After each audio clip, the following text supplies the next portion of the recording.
Биз көбүнчө педагогикалык жагдайды сөз кылганда азыр баардыгыбыз айтабыз, педагог кандай болуш керек, методика кандай болуш керек деген айланасында окуу процессин уюштуруп келгенбиз.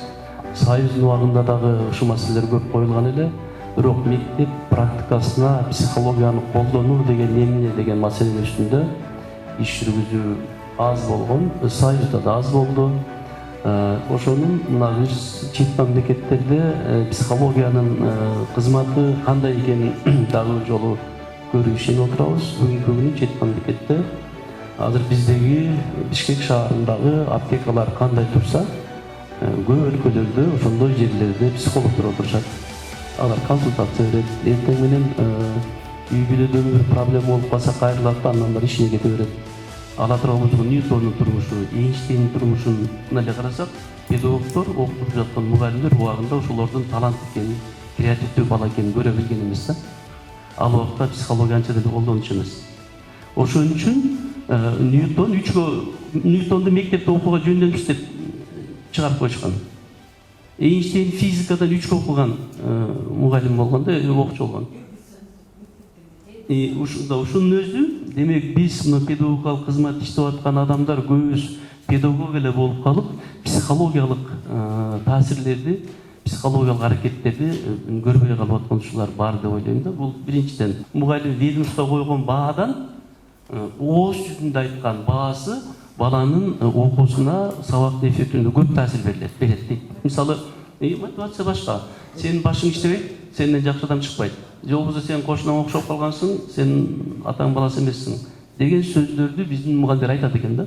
Же болбосо башка ушунун өзү дейт, ведомство койгон баадан таасири күчтүү дейт да. Ушул эле экспериментти Кыргызстанда Миңбаев Козубек деген агай кайталады да. Кайталап, ушул мугалимдин оозунан чыккан парциалдык баанын окуу процессине таасирин анализдеди да. Анализдеди, чын эле 3 баа чыгат экен, 3 баа ойлойт экен мугалим. Оң эмоционалдуу, терс эмоционалдуу, нейтралдык баалар чыгат экен да. Ушулар өзү баланын сабакты өздөштүрүүнө оң, терс, нейтральный баа бербейт экен. Ушундай маселелер бүгүн биздин окууга дагы колдонууга муктаж деп ойлойм. Ал эми муну биздин мен өзүбүздүн китеп жөнүндө жана башында айткандай бул китепти мага Бакыт алып барган эле. Анан карап чыгып, буга рецензия бердик. Анан ушул биз бир нерсеге ыраазычылык билдирип коелу. Ушу дүйнөлүк адамзат маданиятын, тарыхын улутка алып келип бизге колдонсок болот деген сөздүн өзүндө чоң патриоттук сезим жатат да. Чын эле билим берүү бул жалаң эле кыргыздык болуп калбайт. Жалаң эле кыргызча билим бере албайбыз. Кыргызча тарбиялаш мүмкүн. А билим берүүдө дүйнөлүк тажрыйба, дүйнөнүн жетишкендиктерин колдонууга мүмкүнчүлүк болот. Мен муну 20 принципти карап туруп, 20 принцип кыргыздын турмушунда бар, колдонсо болот, жалпы адамдык наркка айланган деп айта алам да. 20 принцип деген бул 20 принципти колдонууда 4-5 багытта бөлүп туруп, 4-4төн суроодо бөлүп туруп алып келсек, биздин эле кыргыздын турмушу чыгып атат да.